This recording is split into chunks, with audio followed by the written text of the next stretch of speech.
Hey, kia ora everyone. Welcome to episode 3 of Digital Footprints, a podcast by BIMinNZ. I'm your host, Jake Nash, and joining me today is a fantastic guest that I'm really excited to talk to. His name is Jonathan Dutton, and he is the BIM Manager for Southbase Construction.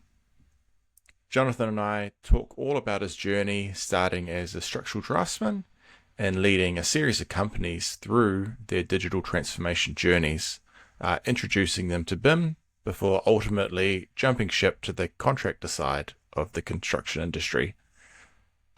While in the construction side, he's worked on some amazing projects like Dunedin Hospital, and he has since established himself as one of the leading advocates for construction robotics within Aotearoa. Jonathan shares his journey, shares all of his challenges, and also the things he's excited about and where he thinks the industry is going. So I hope you enjoy this conversation as much as I did. Cheers, everyone.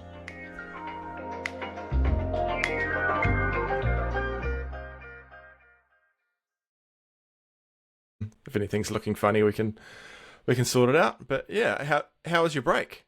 Break was great. Yeah, no, break was really good. Just got back last night at 2:00. So feeling it. Oh, really? So today's your first day back at work? Today's my first day back at work. Yep, absolutely. Right. Straight hitting the ground running. I didn't start till lunchtime though, so I had a good sleep in, so feeling pretty good. Oh, nice. We were in Sydney and we came back from 43. Yeah, got up to about 43 degrees at one point. And, so we had a morning at the beach. It was great. It's good weather over there. Love it. Oh, good. Oh, that's awesome. Yeah. It's been getting pretty hot here, so not necessarily in Wellington, but I'm from Hawke's Bay, and we were having some 37-degree days up there, which is unheard of. Like when I was a kid, 32 was like really hot. Yeah. 37 or 36 is just nuts. Yeah. But we left at 43 and came in at 14 degrees. So and rain in Christchurch. Pretty typical. Yeah. Oh, thanks for taking the time to do this on your first day back. That's that's really all right. Great. Yeah, I felt bad about postponing it. I was in no shape to do it that day we first had. So I was I wasn't going to do that, but I was pretty ill. It was not nice at all. It was horrible. Yeah. So, it was good that we could just push it. So, and actually today, you know what it's like coming back from a day on holiday. You know, it's always a bit kind of you're not really doing a huge amount, so it's just checking emails, making sure no fires have started while I've been away, and something like this in the afternoon is good to, ease back into things. Yeah, good way to ease back into things. I won't ease you straight, and I'm going to throw a hard-hitting question at you straight at the get-go. And I'll give you a bit of context for why I'm going to ask this as well. It always kind of warms my heart to see another like heavily tattooed bloke in a white collar job. So why don't you start by telling me a little bit about what got you into tattoo culture? Yeah. Okay. Are we going to record? Are you recording now? Oh, we've been recording from the start. Oh, have you? Oh, good. Okay, brilliant. I do like the fact that you're heavily tattooed, and I think that. I don't know, we're in an artistic sort of industry. We're all creatives, and it's been something I've always wanted to do. And so I think I started my first sleeve, I think it was 2018. And so I did my left arm. And last year, I've just done my right arm, and I've got 2 sessions left. So both my arms are done. And a lot of people don't know because, I always wear a shirt and, I think it's great. Like I say, it's just my artistic side coming out. I love Japan, and the culture over there. We've, had a great holiday over there with the kids, and, I like to express it through having some tattoos. It's great. I don't think I'll do any more. I think the pain is just a bit too much for me. I think arms you can handle, but anywhere else on the body is going to be a bit too much. So yeah. And do you just have this? Do you always go to the same guy? You must. I have gone to 3 different people. So my first tattoo I had done, and then I sort of wished I had seen this guy before. There's 2 of them actually. They're from the same studio. But it's the same style of tattoo, like that Japanese sort of culture. So I went to I found the studio, and so the two guys there, they do that. So one guy on my left arm, one guy on my right arm, and they're brilliant. It amazes me what they can do. It really, really does. Yeah. It's another way, I think, to keep a hold of our youth. I don't know if you feel the same way, but we're all getting a bit grey in the beard and so forth, and it's just one of those things we can hold on to. So yeah, it's good. Yeah. Yeah, I've been going to the same guy for 10 years. He's based in Auckland, so it's quite an expensive endeavour. You know, you got to travel as well, and you tend to go up the night before so that you're not tired from a 6 a.m. flight. But Absolutely. I don't know what it is. Once you start, it's quite hard to stop. So I'm impressed to hear that you're at a point where you're like, I think I'm done. Well, this one on my right arm that I've been doing this last year has been quite painful. Yeah, I didn't. My left arm was fine, so I don't know if there's different nerve endings or what, but my right arm is, it's just a bit painful. Maybe a different artist. He might be a bit rougher. I don't know. Yeah. There's definitely some that aren't gentle. Mm. Well, getting into it, I guess we just start by introducing you a little bit for maybe for those that don't know you. How do you describe what you do? Well, I guess like many, I've come from a background and worked my way up to where I am now. So currently, I'm a senior BIM manager with Southbase Construction. But prior to that, when I first started in the industry, I cut my teeth as a draftsman, and my background was in the structural engineering trade, and just learnt my way all the way through. So I did about 20 odd years in the structural design side of things, and I was very lucky to be able to ride the BIM wave. I feel like we've come into the industry at a great time. I think I had about maybe 3 years experience, and then I remember having one of the guys from our Auckland office come down and show us Revit and BIM, and since then that's where I sort of got into the digital side of things,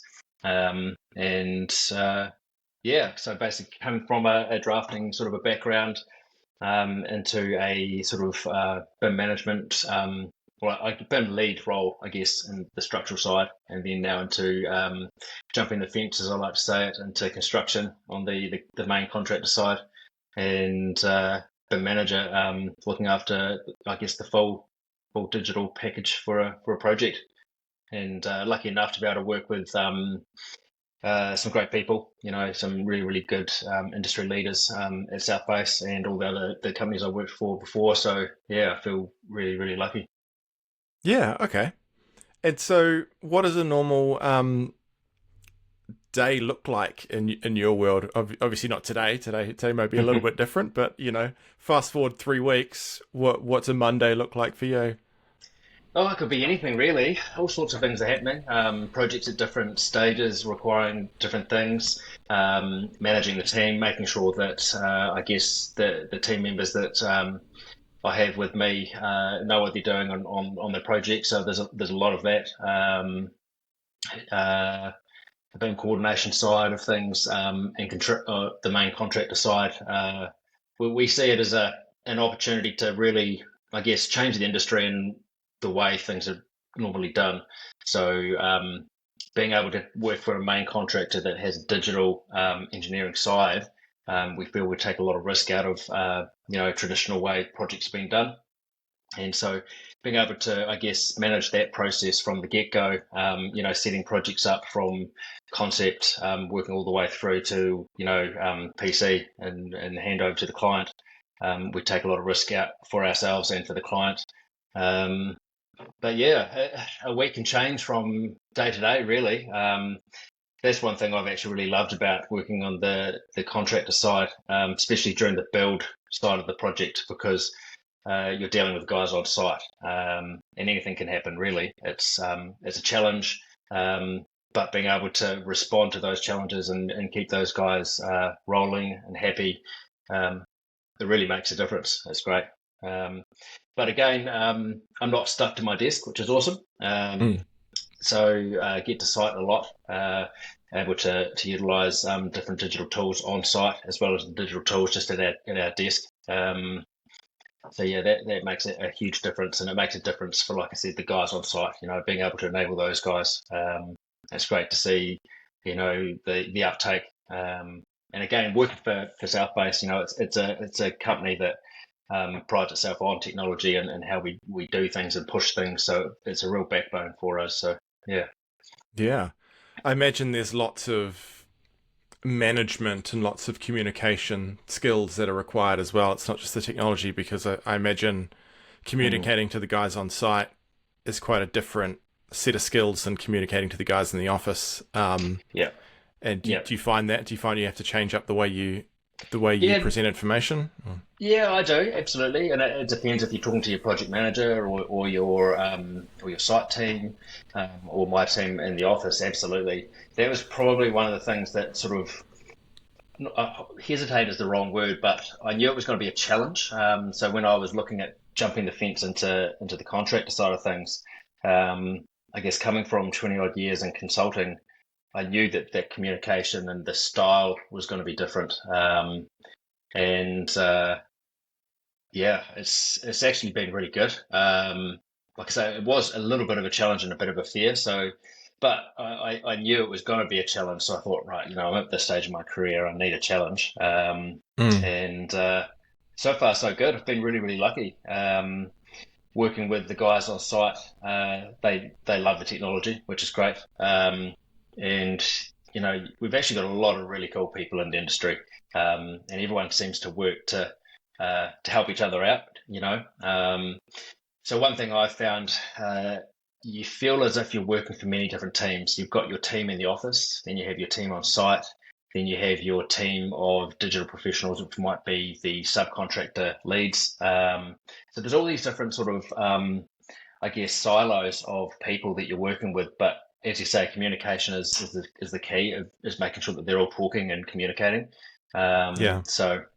And technology enables a lot of that, which is great. The technology that we use and the platforms that we use enables, that cross silo sort of communication. And I think if you can establish that early and get that sort of ball rolling, it can really make a project hum. So, yeah, and we're always looking to improve. We don't get everything correct, but Of course we not. we we learn from it. We have a lot of lessons learnt, reviews on every project that we do. How can we do things better? And communication is always one of those things which, you can learn from. Yeah. Awesome. All right. Well, why don't you take me back to the start of your career? You mentioned you're one of these something that's becoming a lot more common as you're seeing these people jump from the design side over to the contractor side. But let's go back to your history in the design side. Where did you study and what did you study? So I started pretty much straight out of high school, actually. I took on a cadetship at Holmes Consulting Group. So I didn't realize at the time the caliber of the company that I was working for. I learned it pretty quick, and the people that were there and the projects, and then just studied as I was working. And Yeah, like I said, it cut my teeth. Early on structural projects. And Holmes got to do some pretty cool work. I've got to work on some really iconic sort of buildings around Christchurch and Queenstown and so forth. So yeah, I learnt a lot. I had some really good mentors. I Mm. had probably about four mentors that had 20 plus years in industry experience. So I was pretty lucky. I talk to a lot of people these days, and I find that it's probably hard to come by compared to what I had it. Um, and one of the cool things I've noticed is that these people that mentored you through, they come back into your life. I'm working with someone on a project now who was my main mentor when I first started. And so we're, I guess, leading the project from a main contractor side, and he's leading it from the structural design side, and being able to interact again on a completely different level. It's been brilliant. And Probably something I think we could work on really well and as a community. I know women in BIM have mentorship sort of programs. It's probably something that we might, unless it's something out there I don't know. But it could be something we could do to look at for the future, really. Because normally you have a mentor at work, and it's someone that you work closely with. But being able to, reach out to other people, it's a huge benefit. I know it's been a huge benefit in my career. Yeah, I think it is something that BIMinNZ could look at doing. I really like the way women in BIM assign mentors and mentees, and actually the episode just before this was Eva, you'll know well, as part of our Christchurch committee down there, and she was talking about the mentorship opportunities that she's had, or actually been given a mentee when she was kind of first starting out. So Yeah.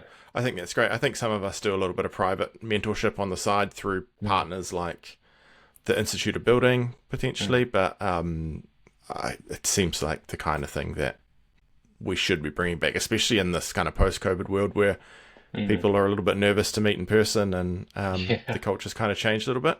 Yeah. Yeah, Well, I think it's a huge opportunity, really. I remember probably about halfway through my career, I had somebody who was just a mentor by the fact that they were a manager of mine, and I remember sitting down with him a lot and asking him, like, how did you actually get to where you got to?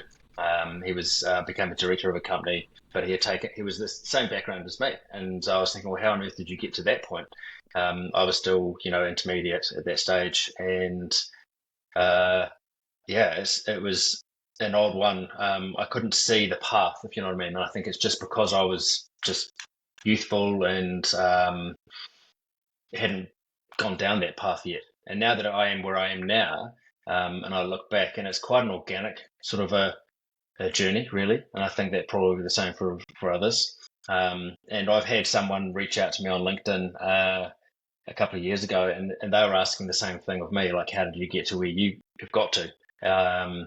And it is hard to put your finger on it. You just have to take the opportunities when they come, do the hard yards, gain the experience, and I guess take on the challenge when it comes, really.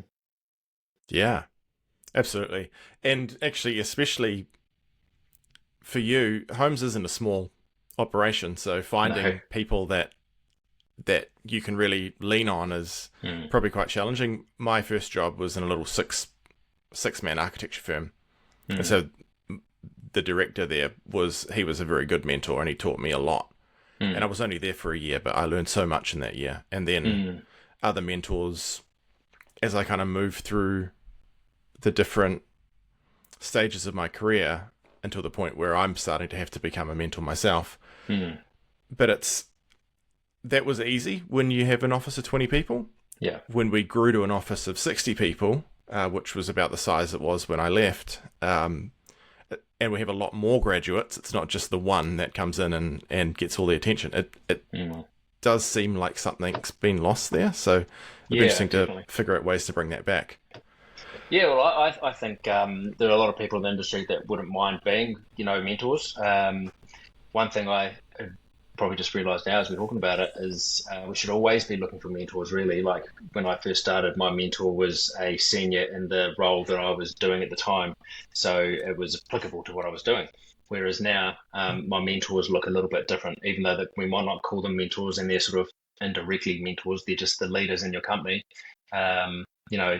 It's the people in those roles are very different to what I was doing back then. So it's how you grow, learning from others, and I think BIMinNZ could do something. It'd be great.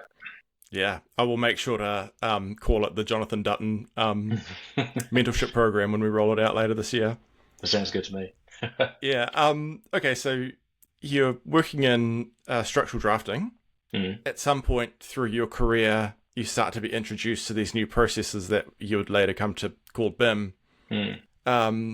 What was that like? And was there a kind of immediate adoption? Was there reservation? Were you really keen? Like what did that environment look like during that time? I was young and keen, and again, it was a challenge and an opportunity. So I was working at Homes, and as many companies do, sometimes you could have a mass exodus of people. And this happened at Homes at one point where a few key people left the company, which basically left a bit of a gap. This was just in the Christchurch office. it left a gap, which basically meant I could put my hand up and step into that role and do it. So at that stage, it was basically called a CAD manager type of role, if you remember Yep. those titles. But it was effectively taking the reins at a time when BIM and that sort of digital wave was happening. So I led the introduction of that into the Christchurch office, and a couple of the senior guys were still there, but they were, 20, 30 years into their career now, and they didn't want to do it again. They wanted to just, they didn't want to leave it. They were quite happy doing what they were doing. And I think, probably need a bit of a hand as well. But it was great. We had to learn a lot. So at Homes, there was obviously the Auckland office, Christchurch, Wellington, and Queenstown at the stage, and all the leaders basically in those offices, banded together to make sure we could make sure we're at their forefront. And again, it was another company at the forefront of technology and adoption of that new technology. So again, lucky to be there. And yeah, it was exciting. The first project I did was actually the Christchurch Control Tower. I don't know if you know the big cone-shaped building at Christchurch Airport. Oh, right. Yes. Yeah, so Yeah. that building there, we were bidding as a team to win that project, and the director John here came to me and said, "Look, can you model this in 3D?" And I said, "Yeah, I can give it a go." As you do, I'll figure out a way to do it. And so we mocked something up to win the project, um, and then we won the project, and then we had to deliver it. And so the challenge was full on. So at that stage, we were utilizing, we'd done one small project in Revit, so starting that digital journey. But this was a completely different type of building. It was a very, very interesting shape. And, it's circular and then tapering down to more of a square shape. And then the internal face of those concrete walls were faceted as well. So there's all sorts of things going on. And at the stage, we couldn't get Revit to model what we needed it to model. It just was pretty much impossible at that stage, and also our skill set. So what I did the internal structure of that in Revit, all the steelwork, the things which were horizontal and vertical, the simple stuff, and then I 3D modeled all of the precast panels in AutoCAD. So and then I sort of basically meshed the two together, and then we ended up having to shop draw that project as well. So all the full dimensional control came to me.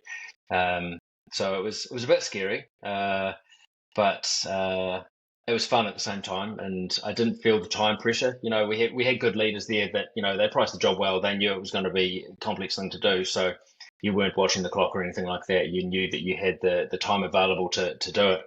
And it really, really pushed the hardware as well. I remember modeling these panels and then having to extrude and then subtract and cut, shapes out so that it could, represent what was going to be there. And I do that and set the command, and then I'll go off and make a cup of coffee, come back, still going, go and have a chat with someone, finish my cup of coffee, still going, maybe make another cup of coffee, and then sat down, and it was finally finished. And there were a few times there where it crashed, or it didn't actually do it in the right way. So you're going through all your checks. So yeah, it was a fun time. So it was a real complex project to try and start, a BIM 3D sort of workflow on.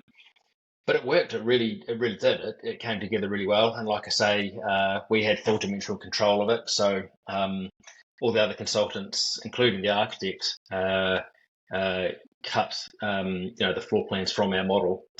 So basically, the architect told me, the dimensions at the top, dimensions at the bottom, and then everything just came together as it extruded down.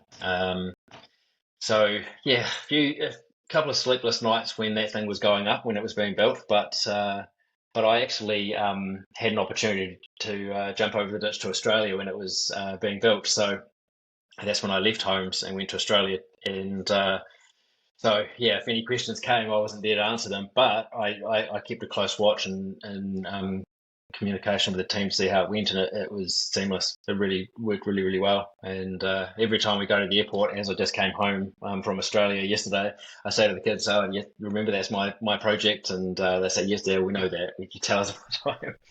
But yeah, it was good. Yeah, and then yeah, from that project, it was really just sort of leading the rest of the team in the Christchurch office on how to adopt these digital workflows, really. Building families and workflows and templates and all of that sort of carry on that you had to do to start that. And it took a long time, and you're always improving, as we still are now. But no, I look back and feel as if yeah, it was great. Like I feel sorry for the guys that didn't get to experience that, because they might be coming into an office now and a lot of that sort of stuff is already established, and you can do some pretty cool stuff. But really, starting the digital process in a company it's you don't get many opportunities like that. So I feel very lucky. Yeah. Everything you're saying is just taking me back to that same time. I was in that same boat, learning it as you go to meet the needs of a project. And at the time, I probably took for granted what a learning experience it was, and how far it would push me forward in my career. Yeah. I don't know necessarily that young people now are missing out. They're missing out on maybe that aspect, but there's always something new, and there's AI is going to be that. Yeah, there's always a new thing that they need to upskill on, that they can come in and be the experts at, and sort of teach up. So we're probably in a good spot right now, but one day we're probably going to be looking at these young kids and saying, how do I do that? Why would I do that? Why do I want to do that? I've got this thing, but Yeah, definitely. hopefully not anytime soon. Yeah. Yeah. Absolutely. Well, they're the questions you have to ask when new technology comes out. Why are we doing that? And often, a younger mind can see something different that we don't see, or someone that just hasn't experienced the not, what's the word for it? The repetitive nature of what we do sometimes. Someone coming in with fresh eyes can be like, "Oh, why do you do it this way? Why can't we do it that way?" Yeah. Yeah, and I guess yeah. It seems to be a repeating thing within our industry, is that we apply new technology over old ideas, and Yes, sometimes absolutely. just a full step back, just take their enthusiasm and our industry experience, and if you can connect those two, Yeah. that would be really powerful. So Yeah. it'll be good to be in that kind of position at some point as well. Yeah, that's a really good saying that you just said, applying new technology to old ideas. Yeah. I see it all the time. When Revit first came about, and like I said I was establishing everything in homes for the Revit workflow, which was our introduction to BIM, and then had the opportunity to jump over to Australia for a couple of years. So I started working for a company who were doing just that. They were trying to make Revit do what AutoCAD did. Yep. And so, like you say, applying new technology to old ideas. And I think that's a danger, isn't it? It really is. It's something that you can really get trapped in, rather seeing the opportunities in new technology could create. Yeah, it was a challenge and it was a barrier. This is the Revit model, this is BIM, but our output is 2D drawings and don't use the model. And I think we're starting to see a bit of change in that, especially now that we're moving into a bit of a design build. I'm really keen to talk to you about that shortly. But and you mentioned AI. AI is another avenue where it's like, well, let's see how we can use AI and automation and tools like that to do something new, rather than to replicate what we've always done in a slightly different way. So I'm keen to see where that goes. Hey, tell me about your stint in Australia. Yeah, so I had an opportunity to go to Brisbane. So I had a young family at the time, and just two very young children. When we moved, my youngest was actually 4 months. So it was again one of those sort of moments in my career which was, going to be a challenge. Not just work wise, but also, taking your family overseas. But as a lot of Kiwis, they feel the draw of Australia. So we tried that. Lived in Brisbane for a couple of years. Really, really enjoyed it. Loved the weather. Enjoyed the work over there and the people. Just missed family, really. Mm. So we ended up coming back. But no, Australia was great. I worked for a company called BIMD Consulting. So BMD is a big civil contracting firm in Brisbane, and they ended up growing and then having their own design consulting arm. So they had civil consulting and also structural. So that was a very interesting environment. Like Homes is a big company, and but you have your little offices. At the time, they were smaller offices. So my office in Christchurch was small. So jumping over to BMD, I felt like I was in a huge company, which was very new to me. Big big building, lots of different departments, had its own marketing department and so forth. So uh, and then also having that the civil side as well, and seeing what those guys were up to and the technology they were using. So, but yeah, it was great. I was able to work on a couple of cool projects over there. I feel I probably gained more experience in rather than technology, but more in just working in a team and with people over there. Really, I had to learn a lot of new terminology. Um, Mm. it threw me at first because I felt pretty confident at that stage. You know, when I left Homes, I was sort of that it's a sort of senior sort of role, or I thought I did. Well, I was, and then I jumped over, and all this new terminology was thrown at me, and it was a bit of a uh, it threw me a little bit, but you got there. Again, good people that sort of took you under their wings as mentors and so forth, and showed you the ropes of the way things were done in Australia. Um, and yeah, just a 2 year stint, right through the big credit crunch in 2008, 2009. So it's a very interesting, I guess, time to witness what was happening over there. They got hit pretty hard in Queensland. Mm. A lot of projects just fell over, and um, a lot of time working on overhead type of work. So one of the things that I established when I was at Homes, with the rollout of BIM, was looking at the all your drafting manuals and so forth. So I got a lot of experience in writing those. And so once everything started to have a bit of a downturn over in Queensland, I took the opportunity to start rewriting all of those sort of manuals. So I was able to keep myself busy, and challenged. And I really did enjoy that. It's a fun process. It's sort of away from the design side. It's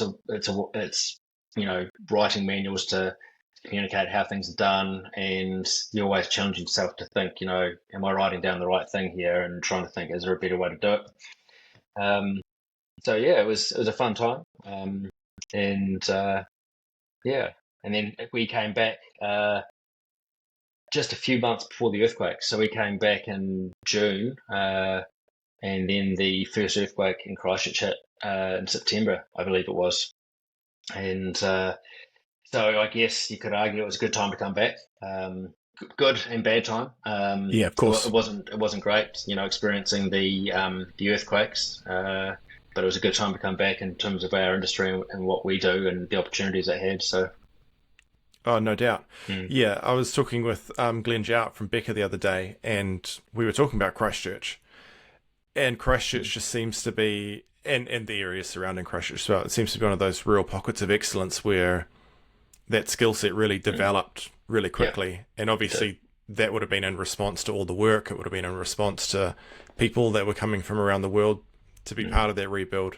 And it's still kind of shining through today. I think Christchurch mm. is really one of those areas where all of our leading experts are kind of based, Yeah, which makes it great for having a committee mm. for BIMinNZ down there for sure. Definitely, Um, definitely.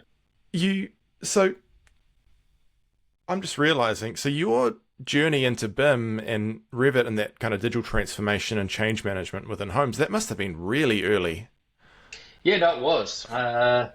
When did we do it? like So before 2010. yeah, yes, Yeah. absolutely. Yeah. So it's sort of stretching my memory a little bit, but I think we started looking at it around 2005, 2006, something like that. Yeah. because I left in 2000 end of 2007, I believe it was when I jumped the ditch. So yeah, Yeah. no, we were well into it. Absolutely. Again, like I Right. said, it was a company just like Southbase that likes to be at the forefront. Mm. And again, like I say, just feel very lucky to have been working for these companies. Yeah. But yeah, we jumped on it pretty quick. I can't remember how the other offices went. I just know that how we went in Christchurch. I think Auckland were really grabbing a hold of it. But some of the other offices were always waiting for the perfect job to start BIM. Yeah. And I remember thinking it at the time, you're having these meetings with the directors and they're saying, when should we do this? And we're always saying, we just need to wait for that perfect job that's perfectly square and straight and no round bits. And they don't come. Yeah. And What architects were you working with? yeah, that's right. Yeah. And so we had one small so just before the tower that we did, we had one small job. It was a double-story building, but it was pretty square at the time. And I remember just thinking we just need to jump at it. Mm. But we did the traditional, jump at it and do all your sort of general arrangement sort of, plans and elevations, the big sections that you can take off a model quite easily.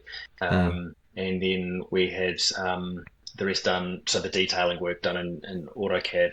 But that was just the blend to get the momentum, I could say. We knew there was a learning curve and you still had the deadlines to meet. So, as many companies did, they kind of went that way. And yeah, so that first job went that way. And then from that, my argument to everybody was, why on earth would you go that way for other projects? We learned, it just disconnects coordination straight away. So yeah, the next project, I can't remember which project it was actually. It might have been one of the buildings at Lincoln University, and it was a big long building with this faceted facade, which needed sort of curved steel members and so forth. And we just figured out how to make it work, and then made sure that we put everything in Revit. We knew it could do it. We knew that you still have to do your annotations and your little bit of 2D line work here and there. And it was quite clunky to do that, but we thought, well, this is the future. You just have to Mm. to do it. And yeah, so no, it was early. It was great. And then so jumping over to Australia was interesting. And going back to your comment about applying new technology to old ideas. So I went over to a company that was just starting that process. And it was an interesting moment because as soon as I started, I could see that they were doing it wrong, but I didn't want to say that to them. I didn't want to come in and say, this isn't the right way to do it. So I spent the first couple of weeks just sort of seeing how they did things, learning new terminology in the Australian market and so forth. But I remember the director then grabbed me at one point. He said, "Look, what are your thoughts?" And I was honest with him about my thoughts, and he said, "Well, we brought you over here to show us how to do this. So don't worry about offending anybody, and let's just get into it." And so I said, "Right, let's do it." And the next week, went to do that, and yeah, it did offend a couple of people, but I think they saw the light pretty quick. To give a bit of background, what they used to do was they tried to make Revit do what AutoCAD did. They even made it look like AutoCAD on the screen. Turn the screen black and change the line work to colours for the line weights and so forth. And I was just thinking, you guys are doing this wrong. And then they would trace over the model and then turn the model off, and then that's the drawing. And Mm. they were putting all this effort in and going down this road.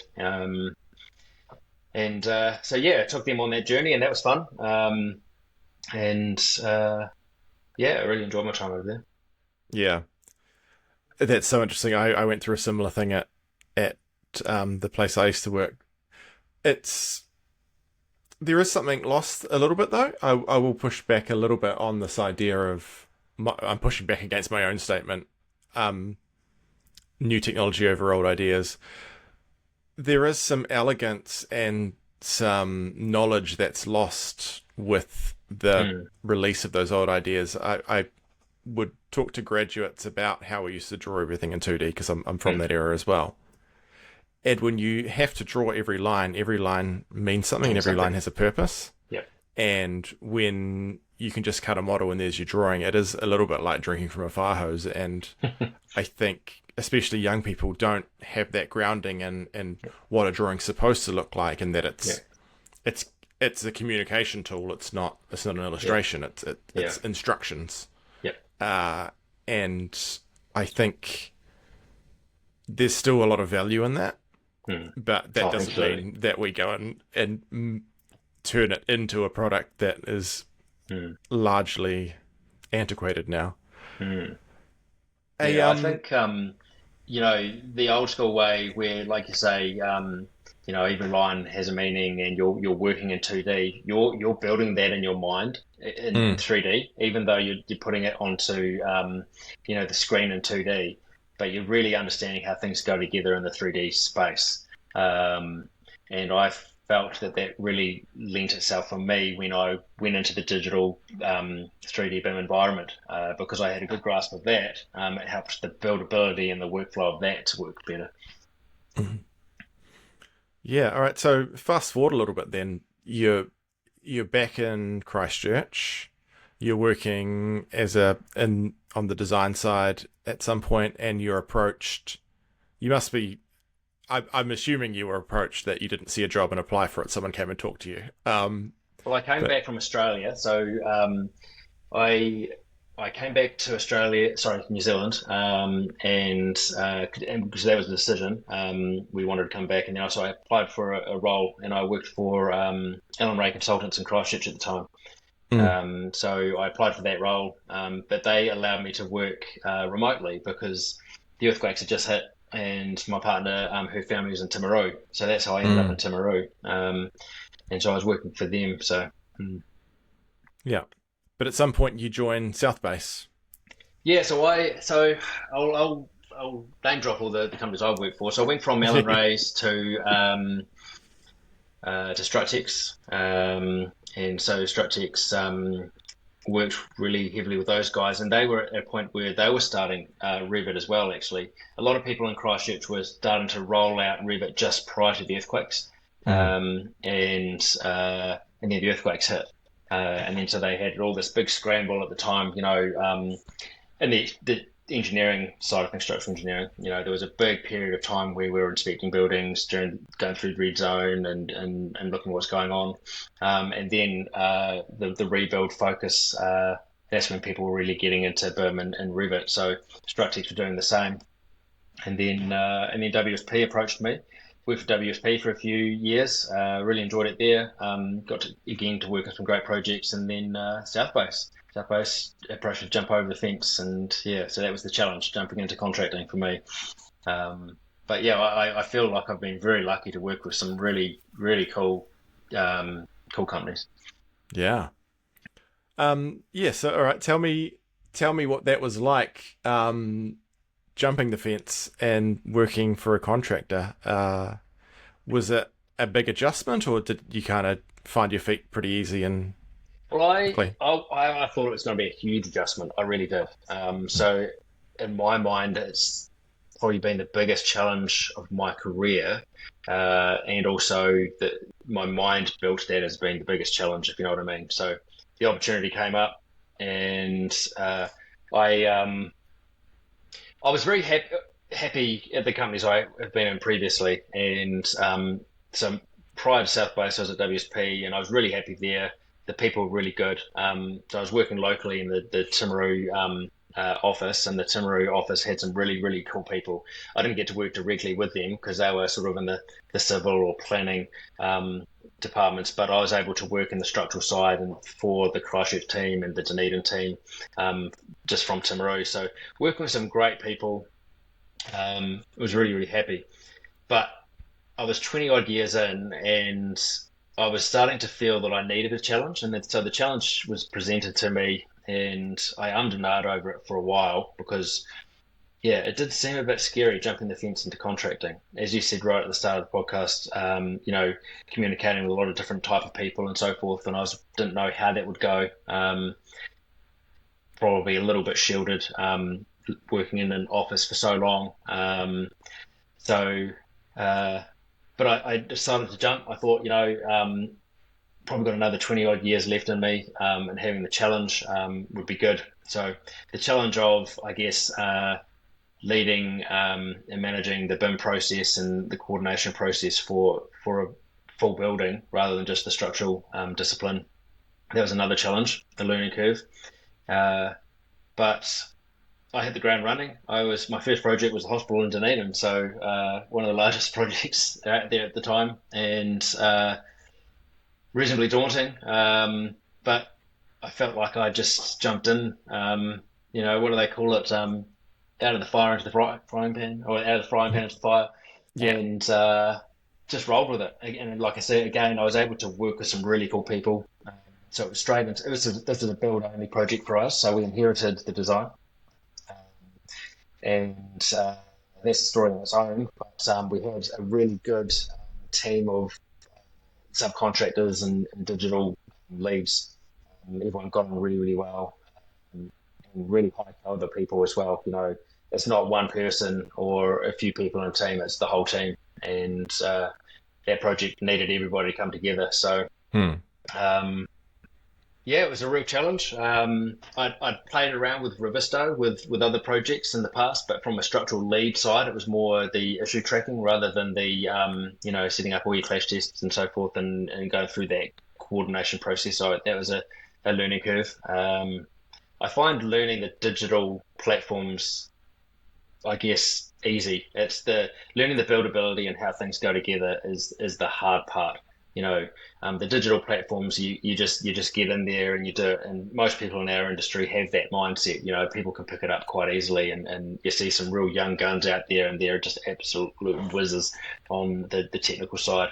But the how a building goes together, I find that is really important. So yeah, it was yeah, a big challenge. Lots of really cool opportunities came out of that project for us, and for me. And yeah, it was fun. A lot of sleepless nights, but in good ways, you know what I mean? And you might wake up and you think, oh, I know how to fix that now, and you have to note it down before you can go back to sleep. And yeah, I got to be on site a lot with the guys down there as well. And like I say, we had a team in the office, but then we had a team on site as well, and it felt like two really cool, different, work-life sort of experiences. If you know what I mean?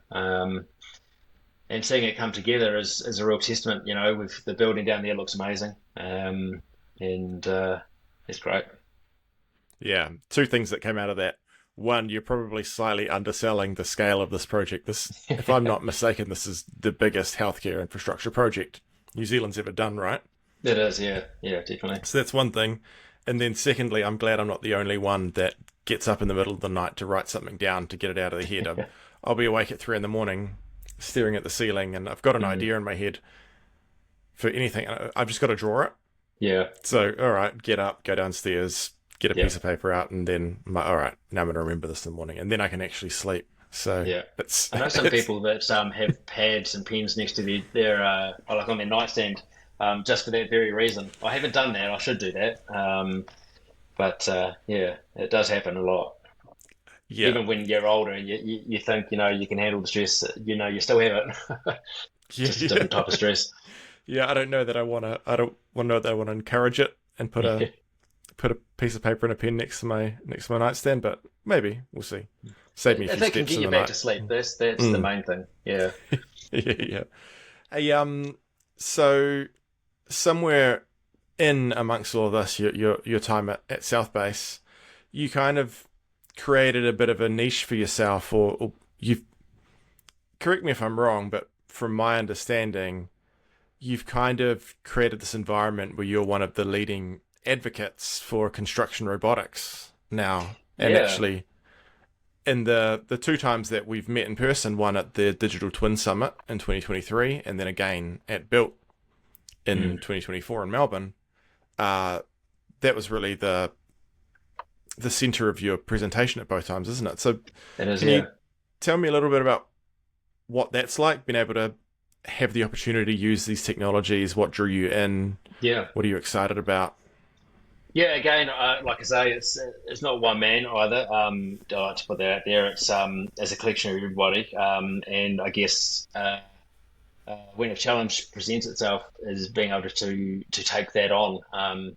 One of the reasons why I knew that the challenge of jumping into contracting was going to be for me was because I was getting quite frustrated with, you know, that line. As soon as you issue a set of construction documents, there's normally a line for the people on the digital side. You know, they can't jump into and utilize technology that's out there on site because you don't have the avenue. It's not a possibility. So jumping into contracting, you know, that possibility was there. But it's convincing the guys around you that it can be done as well. So the hospital itself was a project that presented an opportunity. So we used the Hilti JBot, and also the other one, which is the HP site printer. So new technology was coming out. We traditional Kiwis, the number 8 wire mentality, where you know you want to try and make something do something it's not designed for. And apparently, what we did with it was the first time in not only New Zealand but in the world, and the way it was sort of applied to the problem. So we utilised it for all the seismic restraints, all the anchors that needed to be drilled above, and yeah, it was great. It's and the only way it worked was the digital enablement. So, you know, the technology itself, the robot itself, was quite an easy thing to pick up. And the cool thing about that was the subcontractors, they were able to learn a lot of skills. So the guys on site that were operating the machine, you know, that opened opportunities for them to learn how to use it on site. So that was a cool avenue. But you know, the subcontractors and all of those leads and the from the mechanical side, the electrical, hydraulics, and all the others that were involved, really enabled it to happen. And I was just there sort of managing that process and making sure it was being done. And it was a lot of hard work, a lot of coordination. The technology that we used allowed that coordination to happen, and to happen in a way that we knew that the robot was going to work on site. Because you can't just throw, you know, the model data into a machine like that and expect it to work. You know, it has to be coordinated in the real world. Sorry, the model world before the real world. And yeah, it was good. It was a lot of fun. One thing I've really enjoyed about it is being able to share, like you say, over at Built and so forth. And I was able to. I've done many presentations on it now, so it's one of those things where we can share knowledge as well, and I've really enjoyed that in the last few years. And again, I think being at this company at the forefront of things like this, it allows that to happen. So yeah, I've lost count how many times I've spoken about it now. And it's going to happen again. There's going to be something else that will happen. We'll adopt it. I know my colleagues up north, you know, Benny, and Yeah. those guys, they're looking at, you know, humanoid robots at the moment.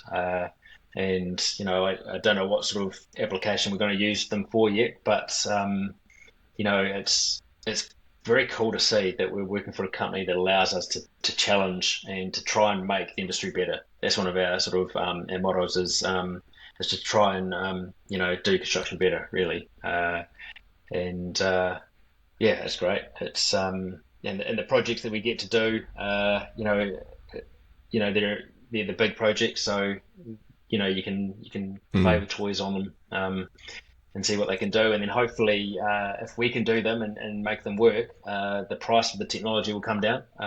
You know, the more people that want to use it, the more you know, robots will probably be available, so it won't be a premium, and the technology can be there for everyone else, and then it can, like I say, make the industry better. Yeah.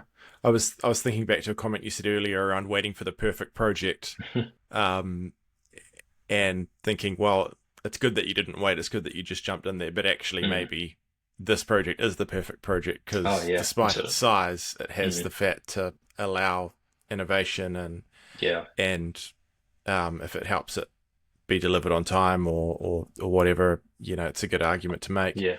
Is One it? thing I'm really hoping is that the inpatients building gets to use it. Mm. Obviously the inpatients building is a lot bigger, Yeah. similar design, and it's been proven over the road at the outpatients building, so we know it will work. So Mm. because not only does it affect the build, but it does it better for the community. If it can be built on time and accurately, then the hospital will be open quicker. Than you won't see delays, hopefully. Yeah. Does it still feel, trying to find the right term for this, like Gen 1? Does it still feel like first generation robots, and that there's a long way to go, or are they Yeah, at a well, place? I think it's really exciting. So what I like to call them is BIM-enabled robots. So Yeah. obviously the JBot relies on the information that you've been putting into the model. The HV site printer is exactly the same. It's not an AI robot. It's not a robot that's sort of thinking for itself, so to speak. So it's utilizing everything that has to happen in the digital world, and it's utilizing it in almost like a byproduct. We have to do this work to make sure that the build can go ahead, so the guys on site can build it. But the technology's there that can go right. Well, then we can just plug it in here and it can do this. So I think those robotics that are using, the total stations for positioning systems and so forth, I think Mm. those things there, you know, they've learned from those total stations, the static total stations that you're just positioning things. So these things just use it to move around. So I think those robots, will just start to become just more widespread. So hopefully, like I say, the price will come down. But robotics that's going to start to emerge in the next 10 years, those humanoid robots or other things that utilize AI and can think, that's really where I think things could change. It's something that we haven't seen yet, I believe. We've been looking at, the robot dog. We've had a robot dog in a lot of our sites, and we can see a really good use case for it for, your point cloud scanners and your 360 cameras, and then bringing those into, the platforms like QPix and so forth. Those sort of things, again, are great, and you can set them off and you can go home at night time, they can roam around. But yeah, one day when we have those robots on site that are AI, I think, it's exciting. One Yeah. thing which I found, and I had a lot of discussions with the guys on site, they saw the JBoss and the site printer, and they were going, "Oh, this is just going to take over our jobs," and they were concerned about it. And it's definitely not what I saw. Like I saw people being upskilled in these, like the guys on site being upskilled in this technology, because you still need someone there to help operate these things. And so it's creating more opportunities. Mm. So I think a lot of people have a lot of fear of robots coming in and doing things like that.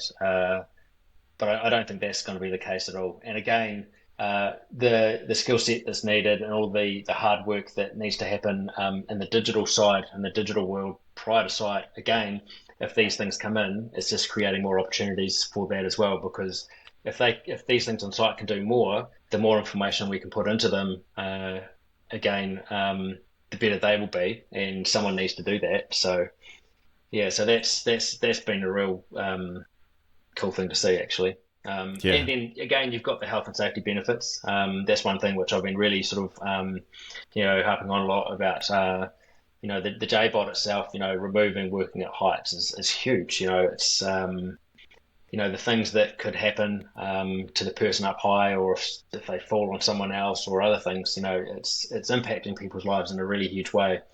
And also the repetitive strain injuries.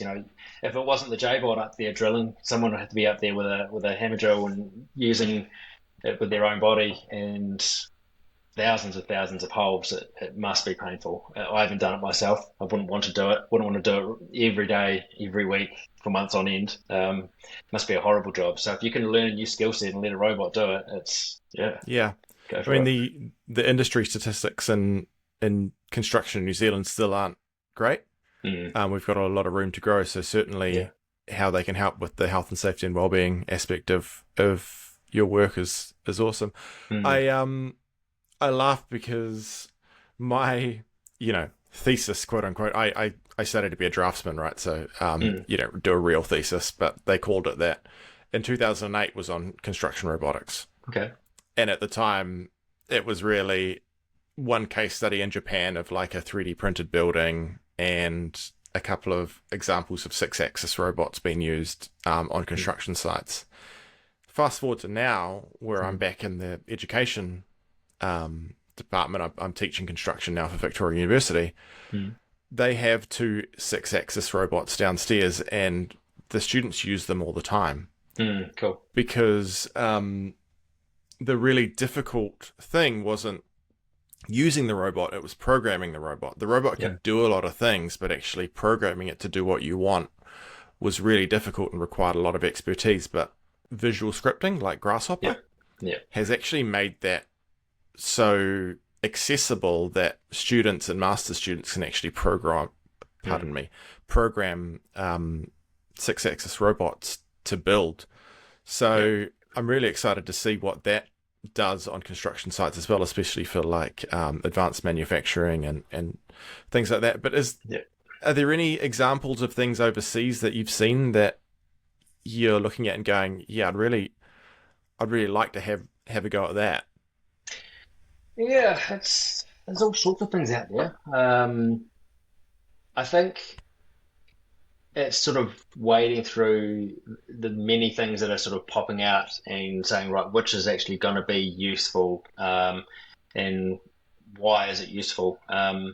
One thing I've seen is a robot that looks like the J-bot, like a square thing with an arm, and it would prepare, drywall. So it would be able to tape the seams, and gypsum and all of that sort of stuff, and then sand, and then something else would come along and paint it. And it's it looked really really cool. But again, what's it solving? Is it solving speed, or is it solving accuracy, or is it solving the health and safety side of things? That's the I think we need to sort of make sure we're questioning why we're doing it. Mm. For me, the JBot was a simple one because it's bringing in BIM level coordination on site. So it's putting the hole in the right place and things going right. And it's taking the health and safety side of things away, and it gives the speed as well. So it really answered three things for me. And then the HP site printer, that's in my mind, it's solving speed and accuracy. So it definitely has something really good there. What I'd like to see, like the HP site printer, people are advertising it to be able to draw the where the walls go and all that sort of stuff. In my mind, that's cool. Yeah, you let it do that. But what else can it do? Mm. And it's thinking outside the square. So one thing we did down in the hospital was so where we had an area that the JBot didn't do, or just a small area, we had some hangers to put up. So I got the HP site printer to print it on the ground where all these little dots were going to be that needed to be drilled overhead. So I printed it down there, and then someone came and laid it up and and then drilled up where it was going to be above. So that's thinking, outside the square, and it's just trying to think, how can we do that? And being able to put information on the floor plate of the building is huge. Like, when you've got your builder's work drawings and you've got your timber work stud that needs to go in for, just the wall, they have the drawings in front of them and they can see where penetrations need to go. And those things are, dimensioned out. So many times, all these studs get put out at certain centres and they don't think about where those penetrations go. And then later on, the mechanical subcontractor has to come in and say, look, we need to put our duct through there. If that information could be on the actual slab, there's no excuses there. And all you need to do is have the lines of where the penetration is. So you've got that. And then you can just have the text to say the height of the bottom and then the top. And that's all the information you need to do. And it's yeah, just communicating that information using technology to do it. It's really cool. So I think there's going to be a lot of things out there that you know promise the world, but they don't really deliver, and it's wading through that. So yeah, I think it's going to be an interesting future for the next 10 years, especially with AI and AI designing things for us as well. Mm. AI will probably come in. I've seen it designing those. There's a rocket that AI has just designed. I've just been seeing that on social media, and apparently it's the most efficient rocket, and it looks really fancy and it's 3D printed and all that sort of stuff. Just imagine when AI, can figure out how to design a robot that's going to help us on site. Yeah, Yeah. it'll happen. Mm. I think there was some apprehension at first that, it's impressive, but it's not actually good. Mm. It's amazing what it can do, but what Mm. it's doing isn't to the standard that we actually need. But those Yeah. that'll be fixed over time, whether you're an Mm. enthusiast or whether you're apprehensive about it. I think people need to give up on the idea that it's not to the quality we need, because if you see how far it's come Mm. in just 2 years, it will be able to produce things of quality. Oh, absolutely. Yeah, And so definitely. we have to think about the best ways of using it. Yeah. And that's something that I work with my students a lot on is you can use it, but how do you use it as a tool rather than as the first response answer to whatever question you have? Yeah. Yeah, Yeah, absolutely. It's opening so many doors. It's great. It's and like your students will be the students that will be really utilizing it, because they're growing up with it. So I'm a millennial, so when I was growing up, I didn't have the internet, and all of a sudden had the internet, and you're learning these things. But these guys they're growing up with it. So the students that have, I guess, going to have AI from when they've been born into their working life. It's going to be part of them. It's going to be very interesting in a different world, and we'll be retired hopefully and sitting back and just watching how things go. And one thing I love, and I wanted to get a screenshot of it for one of my presentations, but I couldn't. But the Avatar movie, so the second one, yeah. The Way of Water. Uh, of course, I'm looking at all the construction that's going on. You know how they all fly in, and then you see these little wee funny I spiders. think I know what you're gonna say. Yeah, yeah. Yeah, The and construction robots. yeah, and I think the general goes, "Oh, these things put up a building in 6 days." I know Mm. that's an exaggeration, and we know what goes into doing it, but there is going to be that sort of level of robotics out there, I believe. But it's all going to be from the learnings of what has Mm. come before it, because as we know, AI is learning from everything that we know, and Mm. just do it faster. So yeah, it's really cool and fun to see. Yeah, I thought you were going to go in that direction. I love that too. Um, the idea of like these little hive mind Mm, construction robots that work like an ant colony to yeah, build a building in a matter of days. yeah. Hive mind, that's a good idea. It'd be great if all our consultants had a hive mind. That'd be brilliant, wouldn't it? Yeah, I was about to ask you, is there anything in this space that you don't think the industry is quite ready for? But I think you beat me to it. Yeah, yeah. Um, I think I'll wrap up with a couple of quick questions just around what's next. Yeah. Um, Obviously, you're in construction. You've come from the design side.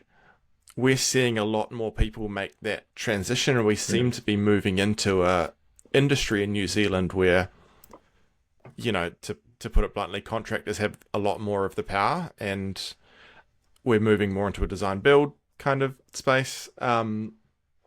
What advice would you give to young people that are maybe in their early days as structural drafters or architectural technicians or mm, young BIM managers that actually say, I want to get on this next wave of construction led architecture?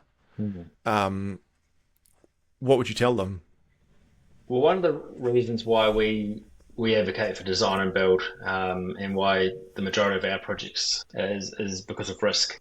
So, you know, inheriting a project or a design that is not well coordinated or not well documented or has holes in that, and we haven't been managing the process to get to that point, is just risk for us.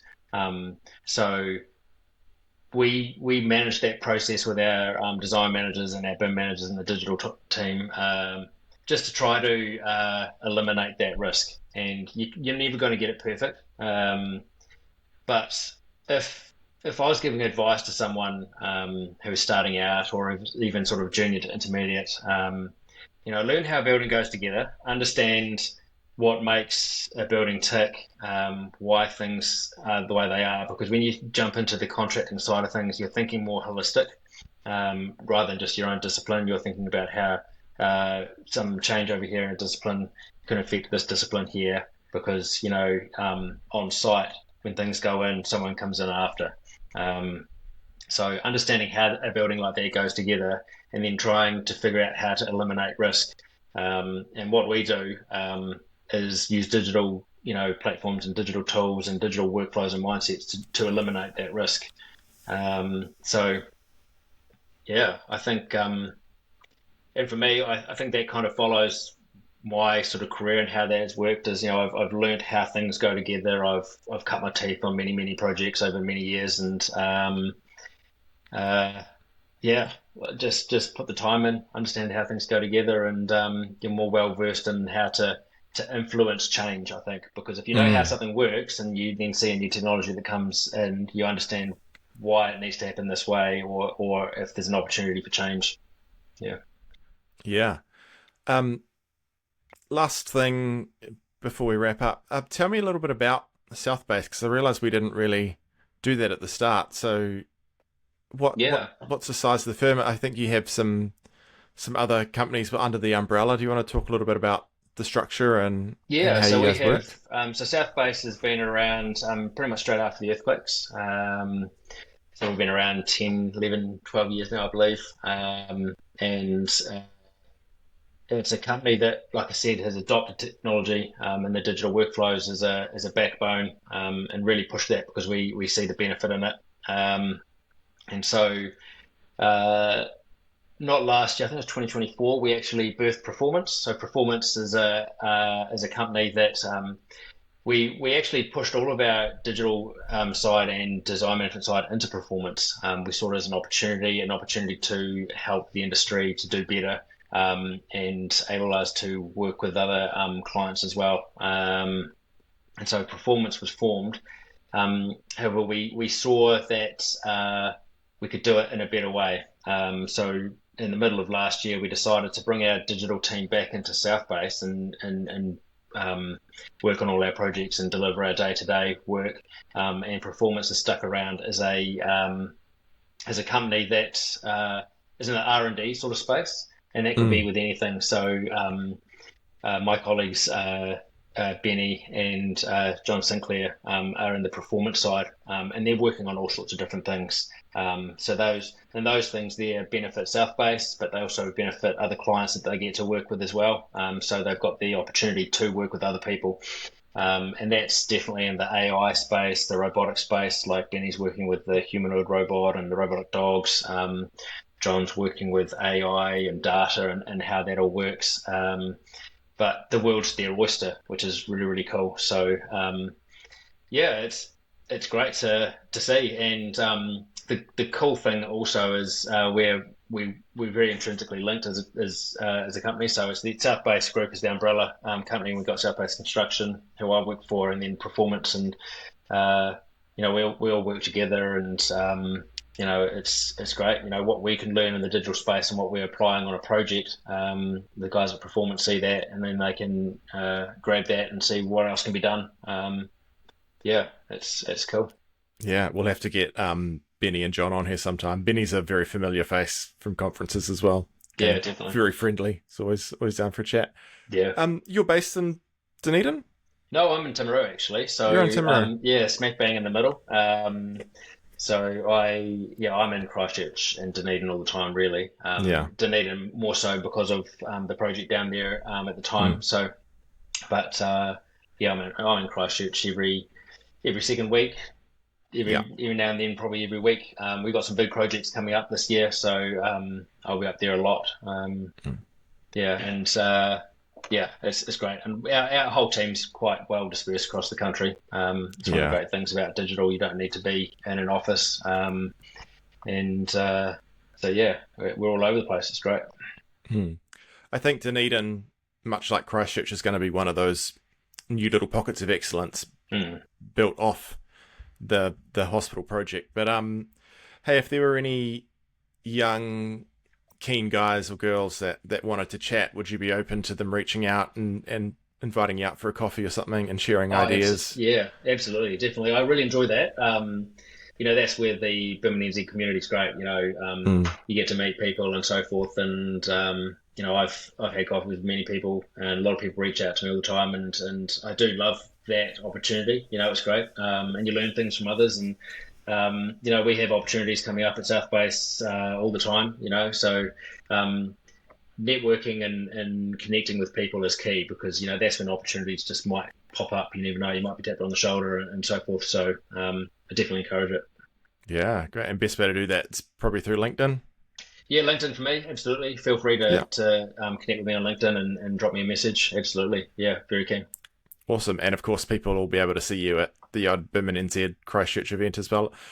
Talking Yeah, to Eva, it definitely. sounds like you've already got your calendar planned out, which is nuts. We haven't Yeah. even started talking about ours yet, but We've got a great committee. It's awesome. And we all get on so well, which is awesome. And yeah, it's exciting. We had a really good year actually last year in 2025, and it's really encouraging to see how BIMinNZ is really, really pushing forward. So it's great to be part of the committee down there, and yeah, again, an opportunity which came to me and grabbed a hold of it. So yeah, yeah, absolutely. All right, Jonathan. Hey, look, thank you so much for taking the time to chat. It's always awesome hearing your stories, and I'm always inspired by the cool things you get to do and your ideas. So I really appreciate the time. And for everyone listening, thank you as well. I really appreciate it. yeah, Cheers, everyone. no worries. Thanks, Jake. Right, goodbye. See you, mate.